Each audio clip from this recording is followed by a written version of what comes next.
যাবতীয় প্রশংসা লাখ কোটি শুকরিয়া সে আল্লাহ রাব্বুল আলামিনের জন্য, যিনি আমাদেরকে পবিত্র জুমাবারের দিন আল্লাহর ঘরে আল্লাহর বিধান জুমার সালাত আদায়ের জন্য সময় মতো উপস্থিত হওয়ার সুযোগ দিয়েছেন। সে আল্লাহকে খুশি করার জন্য অন্তর থেকে শুকরিয়া আদায় করি, বলি আলহামদুলিল্লাহ। দরুদ ও সালাম বর্ষিত হোক আমাদের প্রিয় নবী, শেষ নবী নবী মুহাম্মদ বিন আবদুল্লাহ সাল্লাল্লাহু আলাইহি ওয়াসাল্লামের উপর। সংক্ষিপ্ত আকারে দরুদ পড়ি, আল্লাহুম্মা সাল্লি আলাইহি আল্লাহুম্মা বারিক আলাইহি। সম্মানিত সমবেত মুসল্লিন কেরাম, আজকের জুমার সংক্ষিপ্ত আলোচনার বিষয় সন্ত্রাস দমনে ইসলাম, সন্ত্রাস প্রতিরোধে ইসলামের ভূমিকা। আসলেও ইসলাম কি সন্ত্রাসকে সাপোর্ট করে? ইসলামের মাঝে সন্ত্রাসী কার্যকলাপ, মারামারি, হানাহানি, ঝগড়া ফাসাদ, ইসলাম এটা কতটুকু সমর্থন করে?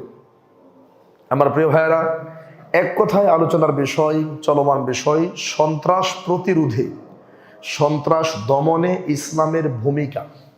আলোচনার বিষয়, আল্লাহ যদি তৌফিক দান করে সংক্ষিপ্ত সময়ে আপনাদের সামনে বিষয়টি সম্পর্কে আলোচনা করার চেষ্টা করব ইনশাআল্লাহ তাআলা। আমার প্রিয় ভাইয়েরা, আমরা জানি যে ইসলাম শব্দটা এখানে মূল অক্ষর হলো সিন লাম মিম। ইসলাম হলো বড় করে, কিন্তু মূল শব্দ হলো সিন লাম মিম, সিলমুন। সিলমুন থেকে ইসলাম। সিলমুন মানে কি? সিলমুন মানে নিরাপত্তা, সিলমুন মানে শান্তি, নিরাপত্তা, মানুষকে শান্তির দিকে দাওয়াত দেওয়া, মানুষকে শান্তিতে রাখা, ঝগড়া ফাসাদ মারামারি দ্বন্দ্ব না করা।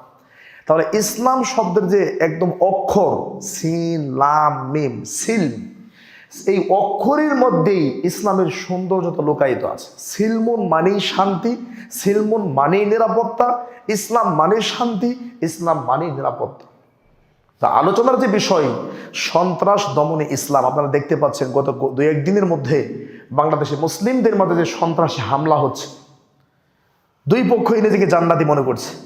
এবং এই সন্ত্রাসী হামলার পরে বড় বড় আলেম স্কলার তারা বলতেছে যে এরা শহীদ, অমুক শহীদ তমুক শহীদ, শহীদ বলে বেড়াচ্ছে।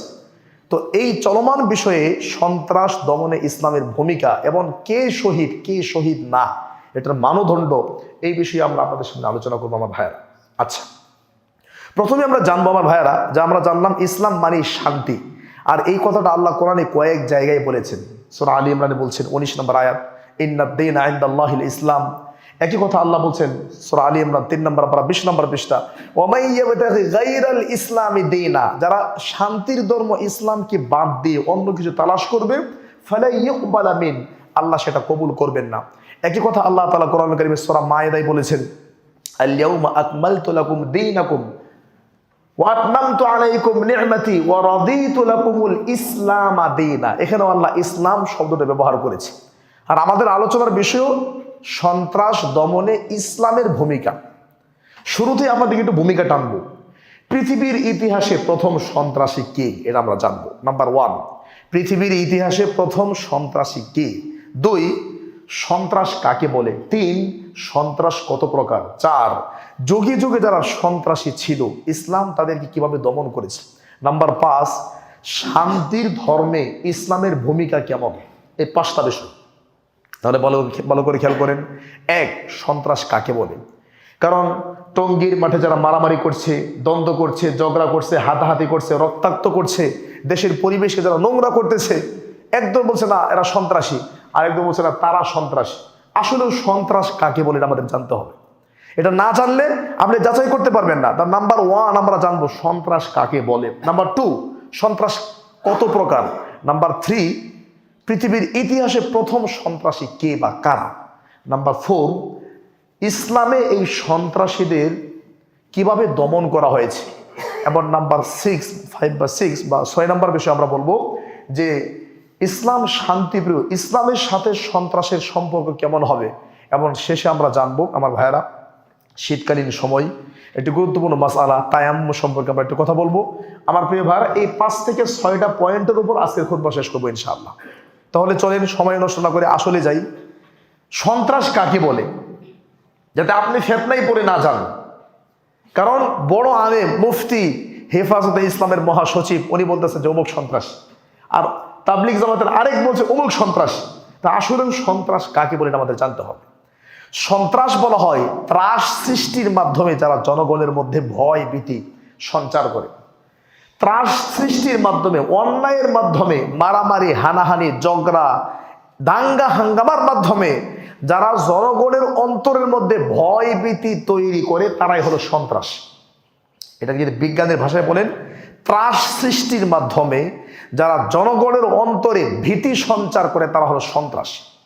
তার মানে যেই কাজের মাধ্যমে জনগণ নিরাপদ থাকে না, যেই কাজের মাধ্যমে জনগণের নিরাপত্তা বিঘ্নিত হয়, যেই কাজের মাধ্যমে জনগণ শান্তি ফিল করে না, অশান্তি অনুভব করে, রাস্তাঘাটের মধ্যে আপনারা দেখতে পেয়েছেন কি অবস্থা, রক্তাক্ত অবস্থা, কেউ কাউকে চিনে না, মেরে লাশ নিয়ে মারামারি করতেছে যে না নিজেই হত্যা করছে, হত্যা করে নাটক সাজিয়ে মেডিকেল নিয়ে গেছে, এটা এটা এটা আমাদের লাশ। নিজে হত্যা করে মেডিকেল নিয়ে গেছে, নিয়ে বলতেছে এটা আমাদের লাশ, ওরা বলে না এটা আমাদের লাশ। লাশ নিয়েও নাটক হচ্ছে। আমার ভাইয়েরা, তাহলে এই কঠিন মুহূর্তে সন্ত্রাস বলা হয় এক বাক্যে যে বা যারা ত্রাস সৃষ্টির মাধ্যমে, অন্যায়ের মাধ্যমে সমাজের মধ্যে, রাষ্ট্রের মধ্যে মানুষের আইন শৃঙ্খলা, মানুষের নিরাপত্তা নষ্ট করে, তারাই মূলত সন্ত্রাস। সন্ত্রাস দুই প্রকার আমার ভাইয়ের মধ্যে রাখবেন। একটা হলো যেটাকে আমরা চিনি, রাস্তাঘাটে যে সন্ত্রাসী হয় এটা একটা সন্ত্রাস, যেটা আমরা নর্মালি বুঝি। আরেকটা হলো তথ্য সন্ত্রাস, তথ্যকে গোপন করা। তথ্য সন্ত্রাস এটা আমাদের বাংলাদেশের আলেমদের মাঝে অনেক আছে, অনেক, অভাব নাই। যুগ যুগ ধরে বুখারী পড়াচ্ছে, সহিহ বুখারীর তথ্যগুলো গোপন করে রেখে দিয়েছে। যুগ যুগ ধরে কুতুবে সিত্তা, বুখারী, মুসলিম, আবু দাউদ, তিরমিজি, নাসাই, ইবনে মাজাহ পড়াচ্ছে। যে আমলগুলো আমরা সালাফি আহলে হাদিসরা করি এগুলো তারা গোপন রেখেছে, প্রকাশ করছে না, মাযহাবের সাথে সাংঘর্ষিক হচ্ছে ইত্যাদি দোহাই দিচ্ছে। এরা হলো তথ্য সন্ত্রাস, তথ্যকে গোপন করে রেখে মানুষের মধ্যে ত্রাস সৃষ্টি করতেছে। যেমন আপনারা দেখতে পাচ্ছেন বাংলাদেশে আমাদের সালাফি আহলে হাদিস মসজিদ মাদ্রাসা দখল করা, মারামারি করা, এরপরে মোটর সাইকেলের শোডাউন দেখানো, মানে সন্ত্রাসরা যা করে তাই করা হচ্ছে। একটু ভালো করে বোঝেন তো আমার ভাইয়েরা, তথ্য সন্ত্রাস কেন বললাম? আমরা চোর ডাকাত এবং চাঁদাবাজ সন্ত্রাসীদেরকে দেখার জন্য বাজারে যাই, হাট বাজারে যাই, শহরে যাই, অথবা কোথাও যদি চোর ডাকাত ধরা পড়ে আমরা সঙ্গে সঙ্গে সেখানে গিয়ে দেখি যে চোরটা কেমন, ডাকাতটা কেমন। আরে ভাই, আপনারা সমাজে প্রচলিত চোর ডাকাত দেখার জন্য আপনারা শহর বন্দরে যান, কিন্তু আধুনিক যুগে তথ্য সন্ত্রাসী অনেক হুজুর আছে যারা দিনের বেলা চুরি করে। কিভাবে? যারা রাতের বেলা মন্দির পাহারা দেয় তারাই দিনের বেলা আপনাদের মসজিদ দখল করে। এদেরকে যদি আপনি সন্ত্রাসী না বলেন তাহলে কে সন্ত্রাসী? যারা রাতের বেলা পূজা মণ্ডপে পাহারা দিচ্ছে তারাই দিনের বেলা সালাফি আহলে হাদিস মসজিদ মাদ্রাসা আক্রমণ করছে। এরা যদি সন্ত্রাসী না হয় তাহলে পৃথিবীতে সন্ত্রাসী কি আছে? আমার ভাইয়েরা ভালো করে খেয়াল করেন। শুধু তাই না, আপনার স্টেজ, আপনার মাহফিল, আপনার সবকিছু, আপনি কথা বলতে পারতেছেন না, গিয়ে তাদের কাছে ক্ষমা চাচ্ছেন যে একটু দয়া করে আমাদের সুযোগ দেওয়া যায়। মানে সবকিছু আয়োজন আপনার, বাড়ি আপনার, আয়োজন আপনার, বিবাহ আপনার, ওই বিবাহ অনুষ্ঠান তারা এমন ভাবে দখল করেছে যে আপনি তার কাছে জিম্মি হয়ে গেছে। কেমনে? এই তো গত কয়েকদিন আগে আমরা আপনাদেরকে বললাম যে যশোর নড়াইলে গেলাম, একটা মাহফিল, সালাফি আহলে হাদিসদের মাহফিল আয়োজন করেছে তারা, সুন্দর আয়োজন, 500 মানুষের খাবার আয়োজন করেছে, সেখানে আমাকে নিয়ে গেছে, আমাকে স্টেজে উঠতেই দেয় নাই। তাহলে এরা যদি সন্ত্রাসী না হয়, আপনার মাহফিল, আপনার স্টেজ, আপনার খরচ, আপনি আয়োজন করেছেন, কিন্তু আপনি গিয়ে বলতেছেন যে মাদানি অনেক দূর থেকে সালাম দেখ, বলছে না সালামও দেওয়া যাবে না। এরা যদি সন্ত্রাসী না হয় তাহলে কে সন্ত্রাসী? আমরা সন্ত্রাসী বলতে মনে করি যারা চোর ডাকাত ছিনতাই রাহাজানি দুর্নীতি করে এরাই সন্ত্রাসী। জি না, এরা বড় সন্ত্রাসী, আপনি ভাবতেই পারবেন না। আমার প্রিয় ভাইয়েরা, এই জন্য বলছে সন্ত্রাস দুই প্রকার। একটা হলো তথ্য সন্ত্রাস, যারা কোরআন এবং সুন্নাহর তথ্যকে গোপন করে যুগ যুগ ধরে বাংলাদেশের মুসলমানদের মধ্যে দ্বন্দ্ব, মারামারি, হানাহানি, কাটাকাটি, রাহাজানি, ফেরকাবন্দি ইত্যাদি অন্যায় বাংলাদেশে ছড়িয়ে দিয়েছে। এরা হলো তথ্য সন্ত্রাসী, এরা তথ্যকে গোপন করে রেখেছে। আমার ভাইয়েরা, আমার জ্বর, ঠান্ডা, কাশি, গলা বসে গেছে, আপনাদের কথা বুঝতে তো কষ্ট হবে, এরপরও আপনারা ভালো করে বোঝার চেষ্টা করেন। আমার ভাইয়েরা, তাহলে আমি বললাম সন্ত্রাস কাকে বলে, 1 নাম্বার পয়েন্ট। 2 নাম্বার পয়েন্টে বললাম সন্ত্রাস কত প্রকার। 3 নাম্বার পয়েন্টে আমরা যাচ্ছি আমার ভাইয়েরা, পৃথিবীর ইতিহাসে প্রথম সন্ত্রাসী কে। এটা আপনারা হয়তো অনেকে জানবেন। এটা হলো পৃথিবীর প্রথম মানব, আমাদের আদি পিতা আদম আলাইহিস সালামের 2 জন ছেলে ছিল, হাবিল এবং কাবিল।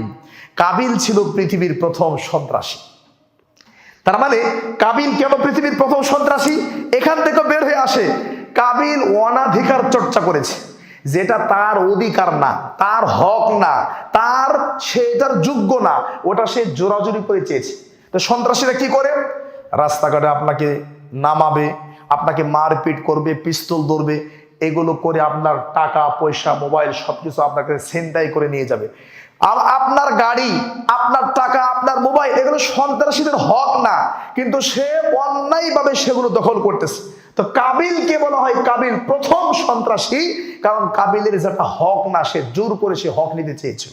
কোনটা আপনারা জানেন, দামিমা এবং ওদিয়া, আদম আলাইহিস সালামের 2 মেয়ে। তাফসীর ইবনে কাসির মূল ভলিউম আরবি 8 খণ্ডের 2-3 নম্বর খণ্ডে পেয়ে যাবেন। দামিমা এবং ওদিয়ার মধ্যে ওদিয়া খুব সুন্দরী ছিল, এটা কাবিলে বিয়ে করার কথা না, এটা হাবিলে করবে, আল্লাহর বিধান এটাই। কিন্তু কাবিল বলছে না, হিয়া উখতি, সে আমার বোন, উলিদাত মাই, সে আমার সাথে জন্মগ্রহণ করছে, আমি তাকে বিবাহ করব, এটা আল্লাহর বিধান না। সে যখন অনাধিকার চর্চা করছে, তার অধিকার না, তারপরও জোর করে তার ভাইয়ের অধিকার ছিনিয়ে নিতে গিয়েছে, তখন সে তার ভাইকে হত্যা করেছে। এই জন্য পৃথিবীর ইতিহাসে প্রথম সন্ত্রাসী কাবিল। দলিল কোরআন কারীম পারা নম্বর 6 পৃষ্ঠা নম্বর 11 সূরা মায়েদা 27 থেকে 29 নম্বর আয়াত। যখন হাবিল বলছে, ভাইয়া আপনি আমাকে মেরে ফেলবেন, আচ্ছা ঠিক আছে আমাকে মারেন, কিন্তু আমি আল্লাহকে ভয় করি, তখন সে তার ভাইকে হত্যা করে পৃথিবীর প্রথম মানুষ হত্যাকাণ্ড। কি করবে, কবর দিবে না কি করবে সে জানে না। ফাবাআসাল্লাহু গুরাবা, আল্লাহ একটা কাক পাঠাইছে, কাক, এক কাক আরেক কাককে মেরে মাটির নিচে পুঁতে দিচ্ছে, আর ওই কাবিলকে শেখাচ্ছে, তুই প্রথম সন্ত্রাসী, তোর ভাইকে এভাবে মাটির নিচে পুঁততে হবে, তোমার ভাইকে মাটির নিচে এভাবে কবর দিতে হবে। তাহলে আমরা 3টা পয়েন্ট জানলাম। 1, সন্ত্রাসী কাকে বলে। 2, সন্ত্রাসী কত প্রকার, 2 প্রকার, একটা নরমাল সন্ত্রাস আর একটা তথ্য সন্ত্রাস। 3 নাম্বার হচ্ছে আমার প্রিয় ভাইরা, পৃথিবীর প্রথম সন্ত্রাসী হলো কাবিল। আর যত অন্যায়, যত সন্ত্রাসীরা সন্ত্রাসী কার্যকলাপ করবে, এর পাপের একটা অংশ কাবিলের কাছে যাবে। কাবিল যে কতদিন জাহান্নামে থাকবে, কতদিন মানে চিরস্থায়ী জাহান্নামে কাবিল। কারণ কাবিলের যে কি পরিমাণ অন্যায় আর কি পরিমাণ পৃথিবীর মানুষ অন্যায় করতেছে, সব অন্যায়ের একটা অংশ সে পাবে। বলে আইয়াযু বিল্লাহ, নাউযু বিল্লাহি মিন যালিক। আজকের আলোচনার 4 নাম্বার পয়েন্ট আমার ভাইয়েরা, ভালো করে খেয়াল করেন। শান্তির ধর্মে ইসলাম এই সন্ত্রাসী কার্যকলাপ কতটা এলাও করে, এটা খুব গুরুত্বপূর্ণ। এখানে আমরা 10 মিনিট কথা বলবো, 10 মিনিট, 10টা মিনিট একদম চাতক পাখির মতো তাকায় থাকেন, দলিল ভিত্তিক কথা।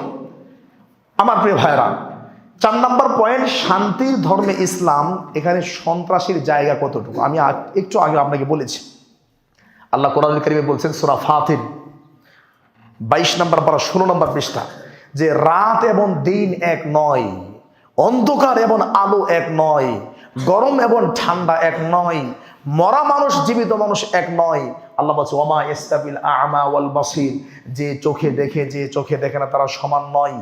ওয়ালা যুলুমাতু ওয়ালান নূর, অন্ধকার এবং আলো সমান নয়। ওয়ালা জিল্লু ওয়ালাল হারুর, ছায়া এবং গরম, গরম এবং ঠান্ডা এক নয়। ওয়ালাল মা ওয়ালাল আহইয়া, এবং জীবিত মৃত এক নয়। এগুলো দিয়ে আল্লাহ বোঝাতে চেয়েছে যে কিছু পৃথিবীতে কিছু জিনিস আছে যার সাথে যার সম্পর্ক 100% নেগেটিভ, 0% পজিটিভ হয় না। আমিও বলতে চাচ্ছি, ইসলামের সাথে শান্তির ধর্ম, ইসলামের সাথে সন্ত্রাসীর সম্পর্ক রাত দিন যেমন, শান্তির ধর্ম ইসলামের সাথে সন্ত্রাসীর সম্পর্ক তেমন। মরা এবং জীবিত যেমন, শান্তির ধর্ম ইসলামের সাথে সন্ত্রাসীর সম্পর্ক তেমন। গরম এবং ঠান্ডা সম্পর্ক যেমন বিপরীতমুখী, ইসলামের সাথে সন্ত্রাসীর সম্পর্ক তেমনই বিপরীতমুখী। কিন্তু আজকে ইবলিস শয়তান আমাদের মাথায় বসে পৃথিবীর মানচিত্রে দাড়ি এবং টুপিওয়ালারা যেই পরিমাণ অন্যায় করেছে, এই জন্য দাড়িওয়ালা এবং টুপিওয়ালা দেখলেই মানুষ ভয় পায়, কারণ তারা ইসলাম বোঝে না, ইসলাম মানে না, ইসলাম শিখে না, ইসলামের সৌন্দর্যতা তারা বোঝে না। এই জন্য মানুষ দাড়ি টুপি দেখলেই ভয় পায়। কারণ ইসলামের সৌন্দর্যতা সে তুলে ধরতে পারে নাই। এবার আমি আপনাকে বোঝাচ্ছি কেমনে, একটু খেয়াল করেন। সুবহানাল্লাহ। চতুষ্পদ প্রাণী একটা আয়াত আপনারা জানেন, আল্লাহ বলছেন ওমা আরসালনাকা ইল্লা রাহমাতাল লিল আলামিন। আল্লাহ আমাদের নবীকে পৃথিবীর জন্য রহমত স্বরূপ পাঠিয়েছে। পৃথিবী, সারা পৃথিবীতে যত প্রাণী আছে 18,000 মাখলুকাত বলা হয়, এটা ঠিক না। অসংখ্য মাখলুকাত, অসংখ্য মাখলুকাত। এমনও সৃষ্টি আছে যেটা বিজ্ঞান আবিষ্কারই করতে পারে না। এমনও সৃষ্টি আছে যেটা সাগরের নিচে পড়ে আছে, বিজ্ঞান বোঝেই না।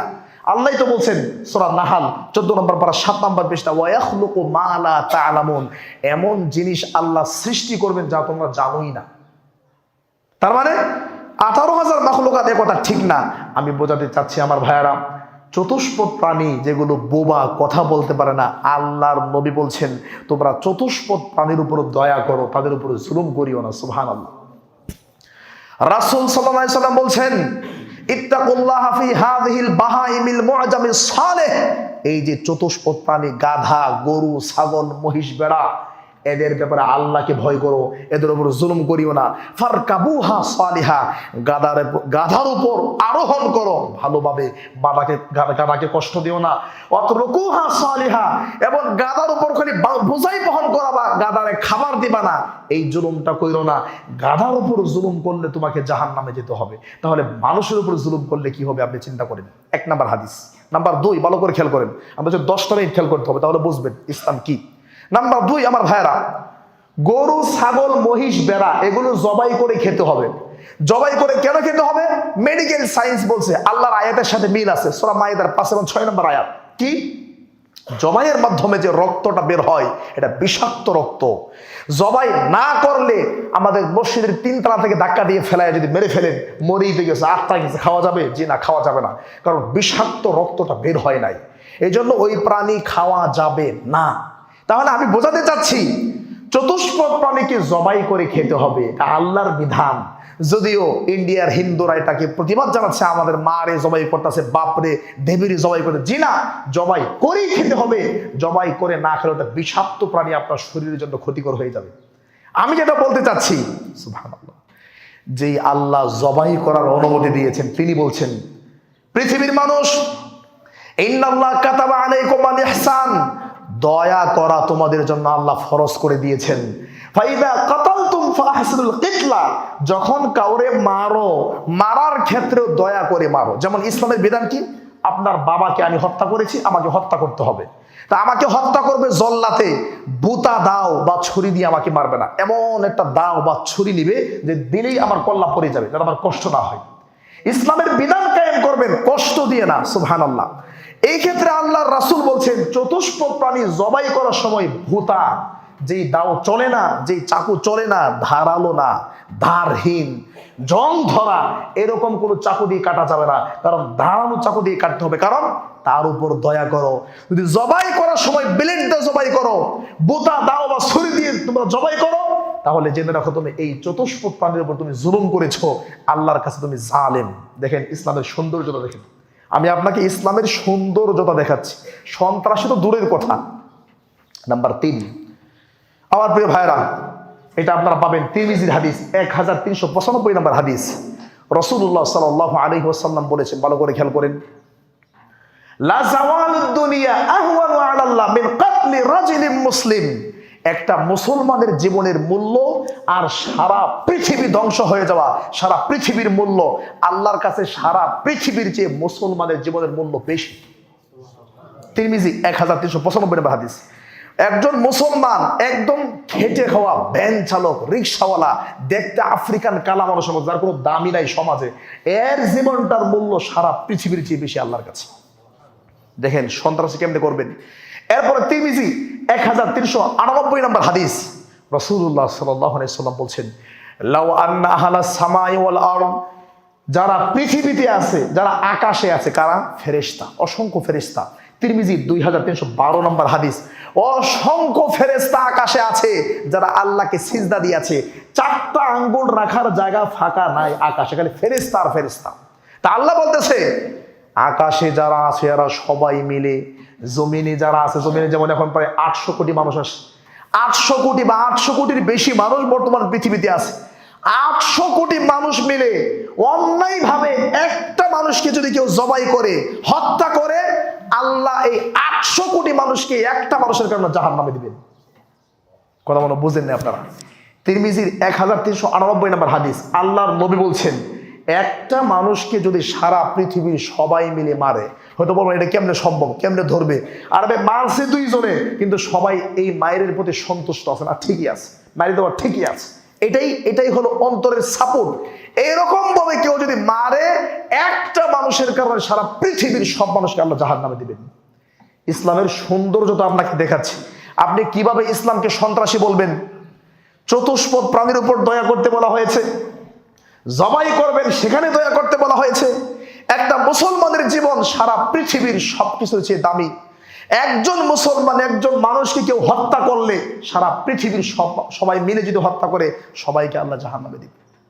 5 নাম্বার হাদিস, ভালো করে খেয়াল করেন আমার ভাইয়ারা। এই 5টা 7টা হাদিস বলার পরে ফিনিশিংয়ে যাব। সহিহ বুখারী 3019 নম্বর হাদিস। আল্লাহ নবী একদিন সাহাবীদেরকে, এই সাহাবীরা, জি আল্লাহ নবী, শোনো, অমুককে যদি পাও, ইন ওয়াজাতুম ফুলানা ওয়া ফুলানা, অমুককে যদি পাও, ফাহরিকুহুমা বিন্নার, একদম আগুন জ্বালায়া পোড়ায়া মেরে ফেলেন। তা আবু হুরায়রা বলছেন, সুম্মা ইযা আরাদনাল খুরুজা, আমরা যখন যুদ্ধে বের হচ্ছিলাম, তখন আল্লাহর নবী সিদ্ধান্ত পরিবর্তন করে বলে, এই শোনো, একটু আগে বলেছিলাম অমুককে বলে আগুন দিয়ে পুড়িয়ে মারবা না, ওয়া ইন্নান নারা লা ইউআযযিবু বিহা ইল্লাল্লাহ, আগুন দিয়ে আগুনের মালিক আল্লাহ শাস্তি দিবে, আমি আগুন দিয়ে শাস্তি দেওয়ার মালিক না। আমি সিদ্ধান্ত পরিবর্তন করলাম, অমুককে পারলে তরবারি দিয়ে মারবা, আগুন দিয়ে পুড়ায় মারো না। দেখেন, ইসলামে আগুন দিয়ে খেলা করা, আগুন সন্ত্রাসী করা, আগুন জ্বালানো, মানুষের বাড়ি ঘর, দোকানপাট, গাড়িতে আগুন দেওয়া, মানুষকে আগুন দিয়ে পোড়ানো, এই সন্ত্রাসী, এটা ইসলামে হারাম করা হয়েছে। শুধু কি তাই, আমাদের দেশে একটা সন্ত্রাসী স্লোগান আছে, আমার নেতার কিছু হলে জ্বলবে আগুন ঘরে ঘরে, আমার নেতার কিছু হলে জ্বলবে আগুন ঘরে ঘরে। এটা সন্ত্রাসী একটা স্লোগান। এই সন্ত্রাসী স্লোগান গণতন্ত্র আপনাকে দিয়েছে। এটা সহিহ বুখারীর 3019 নম্বর হাদিসের সাথে একদম অমিল। কি হাদিস? কারাসাত নামলাতুন নাবিয়্যাম মিনাল আম্বিয়া, একটা পিঁপড়া একজন নবীকে কামড় দিয়েছে। ফাআমারা বিকারিয়াতিন নামলি, নবী বলছে এই গ্রামে যত পিঁপড়া আছে সবটিকে পোড়ায়া মেরে ফেলো। ফাআওহাল্লাহু ইলাই, আল্লাহ নবীর কাছে ওহী পাঠাইছে, এই নবী, আনকারা সাতকা নামলা, আরে আপনাকে একটা পিঁপড়া কামড় দিয়েছে, আপনি মারলে একটারে মারবেন, সারা গ্রামের সব পিঁপড়াকে আপনি পুড়িয়ে মারবেন মানে? দেখেন ইসলাম কাকে বলে। আল্লাহু আকবার। পিঁপড়াকে আপনি মারবেন, 10টা পিঁপড়া মারবেন অন্যায় ভাবে, এটাও ইসলামে অন্যায় বলা হয়েছে। আল্লাহু আকবার। শুধু কি তাই আমার ভাইয়েরা, আপনারা সবাই জানেন সহিহ বুখারী 3321 নম্বর হাদিস, গফির আলী ইমরাতিন মুমেসা, একটা বেশ্যা নারীকে আল্লাহ ক্ষমা করে দিয়েছে। কেন? মাররাত বিকালবিন, পৃথিবীর সবচাইতে নিকৃষ্ট প্রাণী, নোংরা প্রাণী, হারাম প্রাণী, খারাপ প্রাণী কুকুরের উপর দয়া করেছে। কি দয়া করেছে? কুকুর পিপাসায় তার জীবন বের হয়ে যাচ্ছে, ওই মহিলা ফানাজাআত খুফফাহা, খুফ মানে মোজা, পায়ের মোজা খুলছে, ফাআওসাকাতহু বিখিমারিহা, খিমার মানে ওড়না, এই যে আমি যেটা পরে আছি, মহিলা এই ওড়না দিয়ে রশি বানাইছে আর মোজা দিয়ে বালতি বানাইছে, ওড়নার সাথে মোজা বেঁধে কূপ থেকে পানি তুলে একটা হারাম প্রাণী, নিকৃষ্ট প্রাণী কুকুরের জীবন বাঁচাইছে। আল্লাহ বেশ্যা নারীকে জান্নাত দিয়ে দিছে। সুবহানাল্লাহ। ইসলাম কতটা সুন্দর ধর্ম, আমি আপনাকে কিভাবে বোঝাবো, কিভাবে আপনি সন্ত্রাসী কার্যকলাপ করেন। আরেকটা হাদিস, এটা বলে ফিনিশিংয়ে যাচ্ছে। সহিহ বুখারী 2365 নম্বর হাদিস, রাসূল সাল্লাল্লাহু আলাইহি ওয়াসাল্লাম বলছেন, উযদিবাত ইমরাতুন ফি হিররাতিন, একটা মহিলাকে বিড়ালের কারণে জাহান্নামে যেতে হয়েছে। বিড়াল, কত বিড়াল তো আমাদের বাড়ির আশেপাশে আছে, একটা বিড়ালের উপর অন্যায় করার কারণে মহিলা জাহান্নামে গেছে। কি অন্যায় করেছে? রাসূল সাল্লাল্লাহু আলাইহি ওয়াসাল্লাম বলছেন, লা আনতি আতআমতিহা ওয়ালা আনতি সাকাইতিহা, তুমি বিড়ালটাকে বেঁধে রেখেছো, বিড়ালকে খাবার দাও নাই, বিড়ালকে পানি দাও নাই না, এবং বিড়ালকে ছেড়েও দাও নাই, বিড়ালকে খাবার দাও নাই, বিড়ালকে পানি দাও নাই, এবং বিড়ালকে ছেড়েও দাও নাই। ছেড়ে দিলে তো পোকামাকড় খেয়ে বাঁচতো। তুমি সন্ত্রাসী, তুমি জালেম, বিড়ালকে হত্যা করার কারণে একজন মহিলা জাহান্নামে গেছে। তাহলে আমি আপনাকে কিভাবে বোঝাবো ইসলাম সন্ত্রাস কতটুকু হারাম করেছে? এই যে 8টা 10টা হাদিস আপনাকে এক বাক্যে শোনাইলাম, এবার ফিনিশিংয়ে আসেন। আমার প্রিয় ভাইরা, চতুষ্পদ প্রাণী, বোবা প্রাণী গরু, যেই গরু কথা বলতে পারে না, গরুর উপর জুলুম করলে আপনি জানেন আপনাকে জাহান্নামে যেতে হবে। গরুকে জবাই করবেন, কষ্ট দিয়ে জবাই করলে আপনি জানেন আপনাকে জাহান্নামে যেতে হবে। একজন মুসলমানকে হত্যা করা আর সারা পৃথিবী ধ্বংস হওয়া, আল্লাহর কাছে সারা পৃথিবীর চেয়ে মুমিনের মুসলমানের জীবনের মূল্য বেশি। এরপরে যেটা বললাম, সারা পৃথিবীর সব মানুষ মিলে আপনাকে যদি কেউ হত্যা করে, একটা মানুষকে সবাই মিলে হত্যা করলে সবাইকে আল্লাহ জাহান্নামে দিবেন। আগুন দিয়ে পুড়িয়ে সন্ত্রাসী কার্যকলাপ করছেন। আমার ভাইয়েরা, আল্লাহ নবী রাগ করে বলছে, অমুক অমুককে পেলে যুদ্ধের ময়দানে আগুন দিয়ে পুড়িয়ে মারবা। মুহূর্তের মধ্যে আল্লাহ নবী সিদ্ধান্ত পরিবর্তন করে বলছে, না, আগুন দিয়ে আগুনের মালিক আল্লাহ শাস্তি দিবেন, আমি শাস্তি দিতে পারি না। মুহূর্তের মধ্যে সিদ্ধান্ত পরিবর্তন করলে আগুন দিয়ে পুড়িয়ে মারা যাবে না। কিন্তু আমরা তো কথায় কথায় আগুন খেলা করছি, আগুনের খেলা করছি। আমার ভাইয়েরা, এরপরে বললাম, একজন নবী একটা পিঁপড়াকে না মেরে কয়েকটা পিঁপড়া মারার কারণে আল্লাহ নবীকে ছাড় দিলেন না। তাহলে আপনি বলেন, বিবেককে বলেন, যেখানে কুকুরের উপর দয়া করে জান্নাতের কথা বলা হয়েছে, বিড়ালের উপর জুলুম করে জাহান্নামে গিয়েছে, চতুষ্পদ প্রাণীর উপর দয়া করতে বলা হয়েছে, সেখানে আপনি কোন ইসলাম ধর্ম মানেন, কোন ইসলাম ধর্মের প্র্যাকটিস করেন? মারামারি, ঝগড়া, হানাহানি, কাটাকাটি, রাহাজানি, দলাদলি, ফেরকাবন্দি, সারা বাংলাদেশকে আপনারা সন্ত্রাসী কার্যকলাপে মাতিয়ে তুলেছেন। আপনাদের এই সন্ত্রাসী কার্যকলাপ দেখে সারা পৃথিবীর মানচিত্রে মুসলমানদেরকে মানুষ সন্ত্রাসী মনে করে। জিনা এটা ইসলাম না, এটা ভুল, এটা ইসলাম হতেই পারে না। আপনাকে, আপনার বড় হুজুরকে, আপনার 14 গোষ্ঠী হুজুরকে ইসলাম নিয়ে আরো পড়াশোনা করতে হবে। পড়াশোনা করলে আপনি ইসলাম বুঝবেন। এই যে হাদিসগুলো বললাম, প্রায় 10টা হাদিস বললাম সিরিয়ালে, আপনার হুজুরে বলেন 10টা হাদিস পড়ুক, 10টা হাদিসের ব্যাখ্যা করুক, তাহলে আপনার হুজুর জিন্দেগিতে আর মারামারি, হাঙ্গা দাঙ্গামা, রাস্তাঘাট দখল করা, আমার নেতার কিছু হলে জ্বলবে আগুন ঘরে ঘরে, এই সমস্ত পচা স্লোগান জিন্দেগিতে দিবে না। দেয় কেন? আপনার হুজুর পড়াশোনা করে নাই, ফিকা পড়তে পড়তে মাথা নষ্ট হয়ে গেছে। ফিকের কিতাব পড়তে পড়তে মাথা শেষ, কোরআন বোঝে না, হাদিস বোঝে না। এই জন্য এই সমস্ত হুজুরদের কারণেই এই দ্বন্দ্ব শুরু হয়েছে। আমার ভাইয়েরা, আপনারা সবাই জানেন আজকের এই আলোচনার প্রসঙ্গ কি। আপনারা সবাই জানেন গত 2 দিন আগে টঙ্গীর মাঠ রক্তাক্ত হয়েছে। সুবহানাল্লাহ, আল্লাহু আকবার। সবার মাথায় টুপি, সবার গায়ে জুব্বা, সবার মাথায় পাগড়ি, সবাই নিজেকে জান্নাতি দাবি করছে। কি যুদ্ধ শুরু করেছে, কি মারামারি! সুবহানাল্লাহ। মামুনুল হক তো বলল, যেভাবে পিটায় মারছে এভাবে ছাগলরেও মারে না, প্রাণীকেও মারে না। তাহলে যে মারলো সে কে? সেও নিজেকে জান্নাতি দাবি করছে, সেও ইসলাম প্র্যাকটিস করছে। আর যারে মারছে সে কে? সেও নিজেকে জান্নাতি দাবি করছে। এবার 2টা হাদিস বলে আমার খুতবা শেষ করবো। আর একটা পয়েন্ট আছে, একটু ভালো করে এক বাক্যে তাকায় থাকেন, তাহলে বুঝবেন, তাহলে ফিতনায় পড়ে যাবেন। আমার ভাইয়েরা, সহিহ বুখারীর 31 নম্বর হাদিস, এবং সহিহ বুখারীর 6573 নম্বর হাদিস, এবং সহিহ মুসলিমের 2809 নম্বর হাদিস, এবং সহিহ মুসলিমের 2888 নম্বর হাদিস। এই হাদিসগুলো খেয়াল করেন। আপনারা আয়েশা রাদিয়াল্লাহু আনহার নাম শোনেন নাই? নবীর স্ত্রী, দামি মানুষ। সুবহানাল্লাহ। আল্লাহর নবী ইন্তেকালের 26 বছর পরে, নবী মারা গেছেন 10ম হিজরি, 36 হিজরিতে আল্লাহর নবীর ইন্তেকালের 26 বছর পরে একটা যুদ্ধ হয়, যে যুদ্ধের নাম হলো জঙ্গে জামাল, উষ্টির যুদ্ধ। এই যুদ্ধে এক পাশে নেতৃত্ব দিয়েছে আলী রাদিয়াল্লাহু আনহু, জান্নাতি সাহাবী। 10 জন জান্নাতি সাহাবীর মধ্যে আলীউন ফিল জান্নাহ, আলী জান্নাতি আল্লাহ নবী বলে গেছে। আলী এক পক্ষে, বিপরীত পক্ষে তার শাশুড়ি আয়েশা রাদিয়াল্লাহু আনহা। এক পক্ষে আলী, এক পক্ষে আয়েশা, এক পক্ষে আলী, এক পক্ষে জুবাইর, এক পক্ষে তালহা। 2 পক্ষে তুমুল যুদ্ধ হয়েছে, বহু মানুষ হতাহত হয়েছে। আমার ভাইয়েরা, আমি আপনাকে বলতে চাই, সহিহ বুখারীর হাদিস 31 নম্বর হাদিস, আহনাব বিন কায়েস তিনি বলতেছেন, আহনাব বিন কায়েস তিনি বলতেছেন যে যাহাবতু লিআনসুরা হাযার রাজুল, আমি এই ব্যক্তিকে সাহায্য করতে চাই। 36 হিজরিতে যখন উষ্টের যুদ্ধ শুরু হলো, তখন আমি আলী রাদিয়াল্লাহু আনহুর পক্ষ হয়ে যুদ্ধ করতে চাইলাম। ফালাকিয়ানি আবু বকরা, আবু বকরা একজন সাহাবী, তিনি আমার সাথে সাক্ষাৎ করলেন, বলেন আইনা তুরিদ, কোথায় যাচ্ছ? আমি বললাম আনসুরু লিহাদার রজুল, এই ব্যক্তি আলীর পক্ষ হয়ে আয়েশার বিরুদ্ধে যুদ্ধ করতে চাই। তখন বলছে সাবধান, ইরজি, বাড়িতে ফিরে যাও।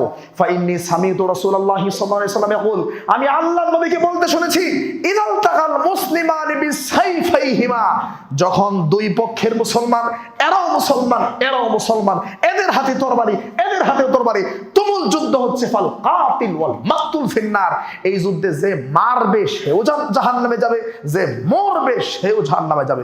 এই যুদ্ধে যে মারবে সেও জাহান্নামী, যে মরবে সেও জাহান্নামী। আবু বকর বললেন, আল্লাহ নবী বুঝলাম না। হাদা বালুল কাতিল, যে মারছে সে না জাহান্নামে যাবে, যে লোকটা মরছে তার কি দোষ, সে কেন জাহান্নামে যাবে? টঙ্গীর মাঠে যারা মারা গেল সে কেন জাহান্নামে যাবে? আল্লাহ নবী বুঝলাম না। আরে বোঝো নাই, ইন্নাহু কানা হারিসান আলা কাতলি সাহিবিহি, যে মরছে এমনি তো পড়ে নাই, ঠেলাই পড়ে মরছে, সেও সুযোগ সন্তানী ছিল, পারলে আমিও দিব, দিতে পারি নাই বলে তো মরছে। এই চিন্তা যদি থাকে আমিও মারবো, সেও ডিল মারে সেও ডিল মারে, দুজনেই মারছে, দুজনেই প্ল্যান ছিল মেরে ফেলা, কিন্তু হ্যাঁ মরছে ঠেলাই পড়ে, এই জন্য সেও জাহান্নামী। এবার চিন্তা করেন আমার ভাইয়ারা, আল্লাহ নবী দুজনকে জাহান্নামী বললেন। শুধু তাই না, রাসূল সাল্লাল্লাহু আলাইহি ওয়াসাল্লাম বলেন ইয়াতি আলান নাস জামান, এমন একটা জামান আসবে, লা ইয়াদরিল কাতিল ফিমা কাতালা, যে মারছে সে জানে না কেন মারলাম। এই তুই কেন মারছস? আমি জানি না। কেন মারছস? আমারে 50,000 টাকা দিছে, বলছে ত্রিমোহনী পশ্চিম পাড়া বসিতে ফজরের টাইমে যাইবে, চাকু মারে দিবা। আমি চাকু মারে দিছি। কেন মারছে আমি জানি না, টাকা দিছে তাই আমি মারছি। ওয়ালাল মাকতুল ফিমা কুতিলা, যারে মারছে সেও জানে না যে আমারে কেন মারলো, কারণ তার লগে একসাথে বাদাম খাই, চা খাই, সে যে আমারে মারবো আমি ভাবিই নাই।